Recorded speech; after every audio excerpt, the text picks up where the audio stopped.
Welcome back, Austin's Republic. It's your course on the Police Chief APGAINS for another episode of APGAINS at Night. It's just APGAINS, but it is indeed harder to see me. Oh, look at the very cool Mark whatever interceptor. Oh, buy stuff for upcoming chase. Very nice, CG. Let's talk about Leviathan. And we're not going to talk about it in the, oh my god, they added 20 new relic levels over the profundity. It's the hardest ship in the game to get. Oh my goodness, so sad. It's tedious and hefty, but whatever. Let's talk about if it's actually going to be worth farming. And what do I mean by is it actually going to be worth farming? I'm like, at what point should your will to live, mostly, but secondly, what point should your roster be at to make it even worth attempting? Because it is going to be a massive undertaking. It is going to completely wipe out every resource your entire account has. Where the thresholds were like, if we're on this side of the line, it's not even in question. There's no way we should do this. Yes, I'm sure it's going to be good and all that stuff, and we'll talk about that side. And then on this side, oh my god, this is the thing that's going to take me to the next level. I know it's going to be a huge drain on all of my resources. I'm going to do it anyway. So, right, we're going to talk about what part. I don't know why I just clicked on light side nodes, so I think that was an accident. Sorry about that. Oh, more packs. Thank you, CG, for offering me money. But money, thank you as always to our sponsors, the Patreon members. Thank you guys for supporting the channel, keeping those really annoying ass mobile game ads far, far away from this YouTube channel. If you guys would either like to support the channel or get roster reviews, join the Patreon exclusive Discord, or potentially join the Whale Hunters Club, you guys can do that with the Patreon link in the description. Thank you guys so much for supporting me. Now back to the video. Wow, thank you APGAINS. You lagged a little bit because the camera sucks. But you did a little ad read for yourself. How cute. Oh my god, such high production value. Isn't that so awesome? All right, so let's start with when Leviathan should be worth it for you. At what threshold you hit, you should definitely farm this. And then we'll talk about what that line is on the other side when you shouldn't farm it. So the requirements are pretty hefty, as everyone knows. I have them all favorited here, aside from Ben Solo and Ray. That's just a little meme. Throth Revan at 9, Malik at 9, Assassin at 5. I think it's Assassin at 5, Shorty at 5, and then Set 7, HK 7, Basilisk 7, Sith Trooper 7, Maul 7. So 20 extra relic levels over the Profundity and the Executor, or well, I guess the Profundity because I had a little bit more. And one thing that a couple of people noticed, and we noticed on stream, and I haven't heard a ton talked about, is it's not that like it's Relic 7 instead of Relic 5. That's tough too, but there's 2 entire extra characters. There's 9 characters required instead of the normal 7, which is just like 4. Well, I guess if you call 2 of the Relic 7s the 2 new characters, which is kind of how it works, there's 14 relic levels in and of itself in those 2 characters. And of course we have, an extra Relic 9, and there's no Relic 3s, so the extra 5 is kind of helping us get to that 20.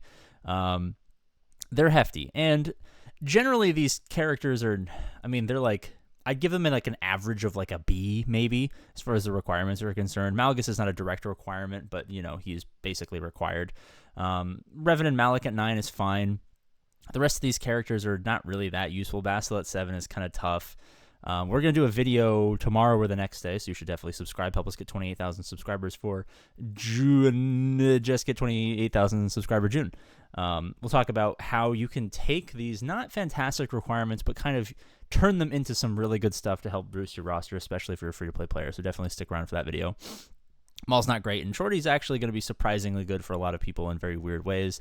And as far as the ships are concerned, you have Whoomp. These are the ship requirements, and they're not, like, aside from the Fury class interceptor, which if you're over 4 million GP, which will kind of be the first threshold when you should farm this, is, do you have Malgus already? Yes? Okay. Are you going to be able to get Fury class interceptor in the first 6 months of it being out? Yes? Okay, let's keep moving on. I'm going to be perfectly honest with you. If you've done your Darth Vader farming guide, right? You've completed the free-to-play 3-year farming guide. You have your backbone teams, your core 8 teams. You have your auxiliary teams, and you have your 2 arms and your 2 legs, meaning you have 2 Galactic Legends, 2 S-tier ships. 100% this is going to be the most important thing for you to farm, because it's going to take your account to a much higher level than anything else can. I get a lot of pushback for saying farm this instead of Jabba, and they've said this is going to be better than the Executor, better than Profundity. And if you're a mid-game player, we know early game metas have more teams, mid-game metas have more ships. The definition of early, mid, and end game has obviously changed in the last couple of years with the advent of accounts being massively stronger and game modes being very restrictive. So, if you're under 7 million GP, you're probably still in that mid-game territory. You're not in Kyber 1. unless you somehow like have every galactic legend and every S tier ship and there's absolutely no fluff whatsoever. But I still don't even think that's humanly possible. So if you're in that mid game area, I mean, more so than Ray, more so than SLK, any of the galactic legends, definitely more so than Jabba, the Leviathan is going to be absolutely essential for you and is the number one priority for you no matter what, right? You got your 2 arms, your 2 legs, your core, your auxiliary, your backbone, all that stuff. You're doing great. You're over 6 million GP. You know, you're gonna get the Fury class interceptor, one of the 10,000 interceptors in the game. You're gonna get that in the first 6 months ish, call it, depending on how much you're grinding Conquest. 100%, this ship is absolutely going to be worth it for you. You can leverage some of the characters into some more teams to help boost your auxiliary, turn auxiliary teams into backbone teams. You're gonna be doing fantastic. You can farm your Jabba or whatever after that. Absolutely no problem there. So, you know, if you kind of meet all of those criteria, this is where 100% of your focus should 100% be going. It is, I mean, I can't tell you over the many years how many people I've been like, oh, this new ship is coming out, or this new fleet, or this new whatever. And then people are like, oh, APGAINS, you fucking idiot. Why would I ever want to do that? And then those same people come back a year later like, APGAINS, desperate need for roster review. What did I do wrong? And I'm like, oh, well, did you listen to my suggestion from a year ago to do all this stuff? And like, no, I didn't. And I'm bleeding GAC and I can't win. And I'm like, well, maybe you should have farmed your ships. I get a lot of that. And this is just another opportunity for you guys to not make that mistake. When should you not farm this ship? Well, obviously, if you're under 4 million GP and you don't even have Malgus, not worth it.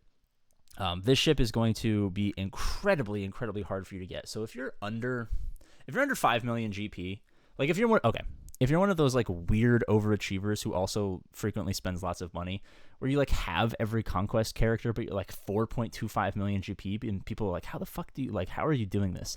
Like if you're one of those like weird people that just somehow manages everything free to play or spending to work out, and you're a god and your penis is gigantic, sure. You know, if you want to go absolutely crazy on this, be my guest. But if you're under 5 million GP, this should be entirely out of the question for you, because yes, it's going to be the best ship in the game. And there's always that debate about your fleet arena crystals and stuff like that. But realistically speaking, I mean, most shards that are less than 2 years old or 3 years old or 4 years old, they're not going to have a ton of these Leviathans. Like, even now, like, there's still not a ton. Like, how long has it been since, thank you for selling me stuff. How long has it been since the Profundity's been out? And I always fucking drop down from 1 to, like, 15, and I never do my fleet arena payout and all that bullshit. But, even like a 4-year-old fleet shard, like, we're still only barely starting to get Profundity, which has been out for, like, a year or something like that. Like, 90% of shards, you're going to be able to get top 3, or call it top 5 on a bad day. You're going to be able to get that with your Profundity or Executor. So I don't really see it as the argument of the crystals being something for Leviathan. Like, for me, you know, if I'm the first or second person to get it and I can park at second and never have to do Fleet Arena instead of falling down to 12 to 15, and I forget because I'm working super long hours, or I'm doing something and I just forget, or I take a 20-minute nap and forget to do my whatever the reason is, and I don't get my 400 crystals, it'll be nice for me to do that, obviously. But I don't think crystal payout is a valid argument for farming the Leviathan. I mean, there are so many great reasons to farm it that I just don't think it's one of the realistic. It's not higher up on the list of reasons of why you should farm it, right? And yes, it's going to be absolutely dominant in GAC, where, you know, it's how many times have I beaten the drum about, I gotta fucking stop forgetting to play my GACs and falling back into Kyber before I'm sad and poor and all that stuff. But like, how many times are you going to win your GAC with like superior fleets on defense that your opponent hasn't invested in? You win, you know, punching up and doing all this sort of crazy wins that would be impossible otherwise. Like, how many times does that need to happen for you to realize that ships are the most important fucking thing for mid-game players to farm? Like, absolutely. There's no question whatsoever that is the most important thing to farm. But if you're under these thresholds of like 5 million GP and you're really worried about that, like, how much roster development could you do with, you know, fucking, let's just do some quick math. 9, 18, 23. God, I'm terrible at like basic counting math under pressure. 23, 30, 37. What is that? 43, 50, 57, 62 relic levels. I'm sure the real number is like 12, and I don't know how I got to 62 because APGAINS is just tired and always sad and stuff like that. But like, let's just whatever 62. Hopefully that's a number. I haven't slept in days, so if I'm like jittery, I just took like a ton of caffeine, and I don't have a lot of caffeine, so I'm like fucking oh my god right now. But like 62 relic levels, you can do so much with that, right? If you're like 4 million GP and you're worried about that, like you could grab an entire Galactic Legend if you're under Galactic Legend or you have none of them. You know, you could grab your first Galactic Legend. You could get a fucking shit ton of backbone teams. You could get a Star Killer. You could get an Aphra. You could get a fucking Jedi Knight Luke. You know what I mean? Like, you could get a Gas and a Grievous and a Seal. You could just leaps and bounds improve your roster for the 62 relic levels and all that shit that's going to be required. And still include in there among those relics an Executor or a Profundity to give you that extra leverage in fleets, to give you that extra sustainability in Fleet Arena, if that's something that you're super worried about. So don't get caught up in the fact that, like, yes, it's the latest and greatest. Like, it always harkens back to, if you're, especially if you're free to play, like, the only way you're going to win is just, like, waiting for the correct opportunity to strike. Like, if this is just not your thing, like if you just weren't prepared from an account power level or just a farming timing level, like if you're 75% into a Jabba or something like that, and it's just not the right time, you're not going to be able to catch every meta. I know the Leviathan's cool and the characters are cool and it's going to be the next big thing for, you know, a year or whatever like that, but you know, there's gonna be another Galactic Legend that comes out soon, and maybe you finish up your farms and you're hoarding and you're like thinking about Leviathan, but then Leia comes out and this is your opportunity to pounce, or they give you another backbone team. It turns out Cal Kestis, fucking territory battle Cal Kestis, happens to be amazing for GAC, or you know, they come out with some new great character that's, you know, the auxiliary core backbone type of team, and you can just keep hammering those, and whatever you can actually attainably strike at to capture, you know, lightning in a bottle and progress in the meta as a free-to-play player, do that, but never make the mistake of falling behind and just like fucking dragging yourself. You know, you're like the fucking carriage is going by and you're playing that Assassin's Creed 1 and you jump and you like grab the rope and you're like fucking sliding on the ground or something like that, and like you should be dead and your skin should be ripped off, but you know, Ezio Auditore. Well, I guess that was before Ezio Auditore, so maybe it was Assassin's Creed Revelations or 2 or something like that. Yeah, it was probably Assassin's Creed 2.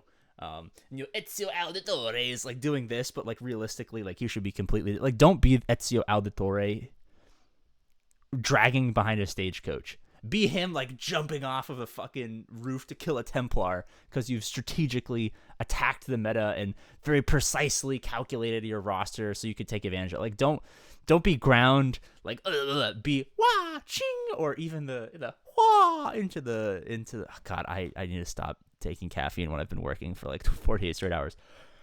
You get what I'm trying to say. Really quickly, have a great opportunity at work. If I win a nice little contest or holding the most meetings over the next couple of months, I get a nice 2-week vacation, all expense paid in Italy. It's a work trip, but like it's not really that much work going to be happening. So if you guys want to help me achieve that and win and be awesome and have a vacation that is much needed because my life fucking sucks, link up in the right, click it, fill the stuff out. You know, there's going to be like a schedule link. You can schedule a meeting on my calendar. You show up, we talk, we have fun, we do great stuff, and it's all good. I'm not going to like, you know, you're not going to be fucking charged for anything. I'm not going to be like, hey, thanks for showing up, give me $5. You know, it's totally free and stuff like that. So as always, I love you, and do that so that I can go to Italy because I'm tired and I just want a nap, man. I just want a siesta. Is that Spanish? I think that's Spanish. I don't know what Italians do. Maybe Italians just call them like nepos, and they go like, I want the nap. I don't know. All right, caffeine APGAINS is a little crazy, so I'm gonna go and do some more work. Bye bye.